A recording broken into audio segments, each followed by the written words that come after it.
Manuel Valls, il est très volontaire, il est énergique. On sent qu'il veut, il essaie, il se donne du mal et il arrive à rien. En Angleterre, Manuel Valls a dit qu'il est pro-business. Devant la manif pour tous, il est anti-GPA.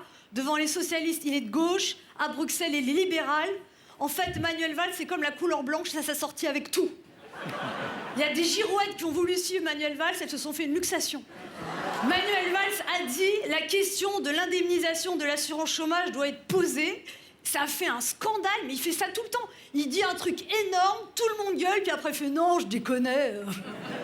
En fait, Manuel Valls, c'est un ventilateur. Tu vois beaucoup de bruit, mais c'est que du vent. Entre ça, puis l'autre qui attire que la pluie, ça fait des courts-circuits. Non, mais tout va bien en France. Puis alors, la star en ce moment des sondages, c'est Alain Juppé. Oh, mais il a des sondages incroyables, c'est la Juppé mania. Maintenant, quand il passe à la télé, tout le monde crie « Alain Juppé is inside !»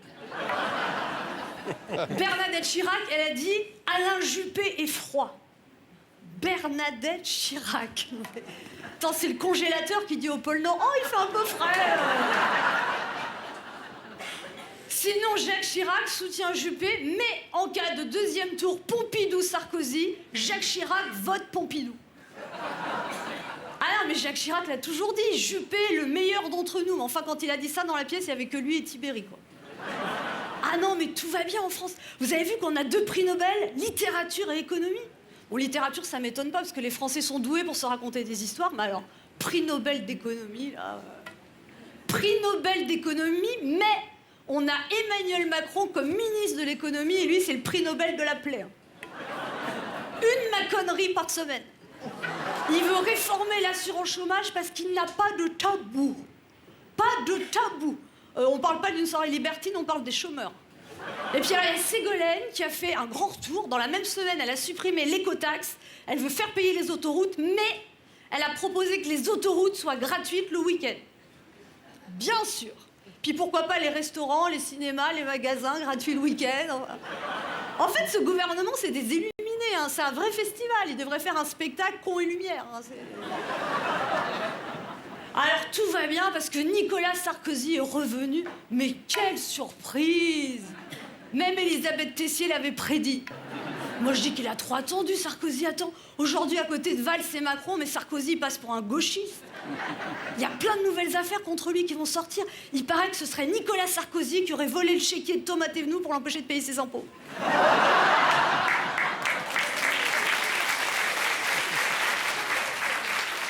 Nicolas Sarkozy a dit « J'ai changé ». J'ai bien regardé, hein. C'est vrai qu'il a changé. Avant, il était agité, maintenant, il est énervé. Il a dit qu'il voulait rassembler et tous ceux qui sont pas d'accord, il leur pète la gueule. Non mais ça l'a traumatisé l'affaire Big Malion. Vous avez vu ces meetings maintenant? C'est des meetings low cost là. Il fait des réunions dans des salles de cantine. Prochain meeting, ils vont s'éclairer à la bougie, il va y aller en vélo. En fait, ils sont quand même super différents, Sarkozy-Hollande. Sarkozy, il court, il fait du jogging. Hollande, il transpire. Mais les deux nous font suer. En fait, d'un côté, on a... et de l'autre... Et Juppé, c'est un 2 en 1, quoi. C'est un homme neuf qui est vieux. En fait, Juppé, c'est un Kinder Bueno, quoi. Dur à l'extérieur, mou à l'intérieur. À la fin de son émission, quand on lui a montré ses bons sondages, Alain Juppé, il avait les larmes aux yeux. Bah dis donc, s'il devient président, il n'a pas fini de chouiner. Alors les gens disent, oui, mais Alain Juppé, est-ce qu'il serait pas trop vieux? Il a répondu, à Bordeaux, plus une bouteille est vieille, plus elle est bonne. Tout va bien. Le gouvernement prend des mesures formidables. Ils ont annoncé qu'ils allaient supprimer la dernière tranche de l'impôt sur le revenu. Mais je comprends pas. Si la dernière tranche est supprimée, alors l'avant-dernière tranche va devenir la dernière tranche. Donc il faut qu'ils enlèvent aussi la... Comprenez-vous? Et Air France, 19 jours de grève. Les pilotes, ils passent leur temps à nous dire « Attachez votre ceinture », mais ils veulent pas serrer la leur, quoi. 19 jours de grève, mais avec Air France, le 11 septembre, ça aurait lieu le 8 novembre. Hein.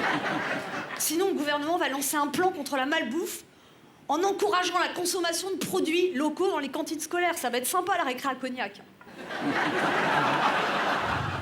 Puis le prix du timbre qui augmente, alors bientôt, pour poster une lettre, il faudra prendre un emprunt pour 6 mois. Tu préfères quoi, ma chérie? Une lettre d'amour ou un resto? Et 4 centimes d'augmentation pour le diesel. Moi, chaque fois que je fais le plein, j'ai l'impression que je me fais braquer, sauf que c'est moi qui tiens le pistolet. Hein. Tout va bien en France. Vous avez vu le livre d'Éric Zemmour qui cartonne? Il y en a qui disent qu'il est d'extrême droite. Je dis non, on va pas le juger comme ça. Moi, j'attends les prochains bouquins de Zemmour. Hitler, ce hippie méconnu. Pinochet ou la démocratie discrète. Il paraît que chez les Le Pen, ça va plus du tout entre le père et la fille. Hein. Parce que le chien du père a bouffé la chatte de la fille. Non mais attends, je parle d'animaux, ça va, oh. En plus, il paraît que c'était un berger allemand qui aurait dévoré une chatte persane. Ah bah dans cette famille, les chiens font pas des chats. Hein. Vous avez vu quand même, toutes les élections, c'est gratuit, les gens se déplacent pas. Alors que les émissions de télé, les gens ils payent pour voter. On devrait faire danse avec les présidents. Pour sauver la gauche, tapez 1. Pour sauver la droite, tapez 2. Pour éliminer l'extrême droite, tapez 1 ou 2. En tout cas, il faudrait créer un nouveau jeu pour les politiques. N'oubliez pas vos paroles. Parce que les politiques, ils passent leur temps à chercher des voix, mais jamais ils trouveront la plus belle. Celle de Roberto Alagna.